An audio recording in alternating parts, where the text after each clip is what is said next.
Hey everybody, we're going to use Vectr to do our basic shapes assignment, our first shapes assignment, if you will. I'm going to immediately hit the login button at vectr.com, vectr.com. Probably hear my dog barking in the background. Very exciting.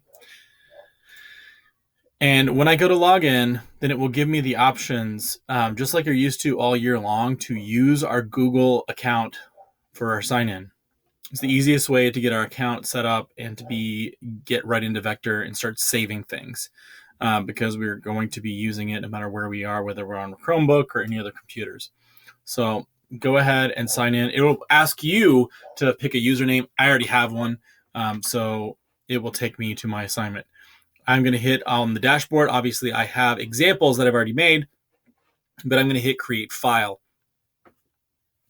And that will take me to my first file workspace.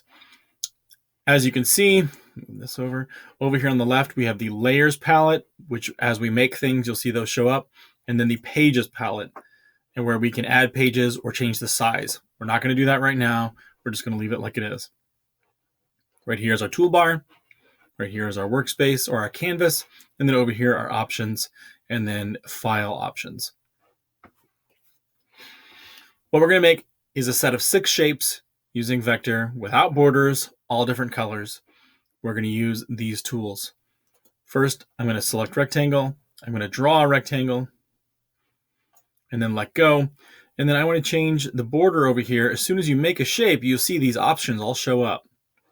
Has the sizes, has the positioning, rotation, everything. I'm going to change the color of this just because I don't care for that color that much. Pick that green, and I don't want to have any border on any of my shapes. So I'm just going to lower that to 0. Okay, next I want to make a square. Same tool, rectangle, but this time I'm going to hold down the Shift key.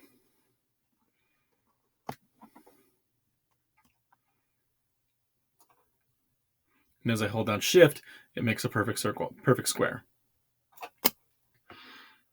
I'm going to change I'm going to leave the color of that one. A nice thing about Vectr is that whatever color you just used, when you make another shape, sometimes it'll make a lighter or a darker version of it.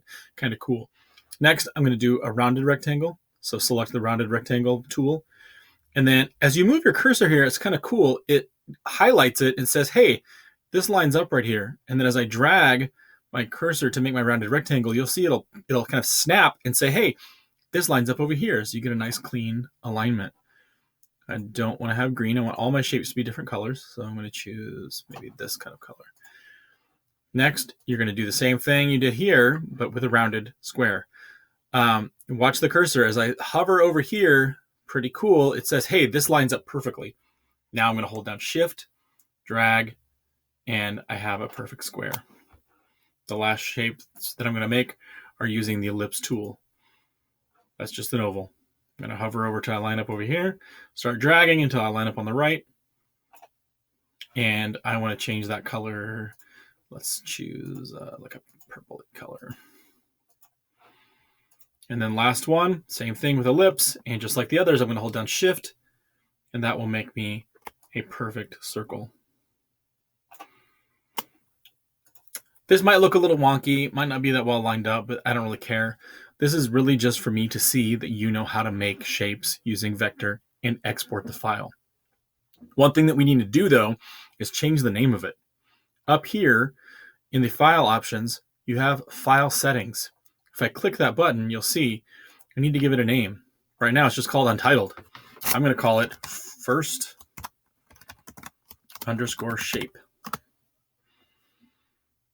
And then to complete this, I need to export the file, just like we've been used to in Canva. I'm going to hit export. I do not want to use SVG. I want to use PNG. And then hit download. And since I already named my file first shape, it has a nice regular name right there, firstshape.png. And then whenever I go to turn that in, I'll just turn in the PNG. And that's it. Very easy. What's great about Vectr is when you're done, you can go back to my profile here, this little arrow at the top of your toolbar, and it will show you kind of your dashboard of all the things you've been making. So I obviously have a bunch of demos of First Shape. So get to it, and I'll see you soon.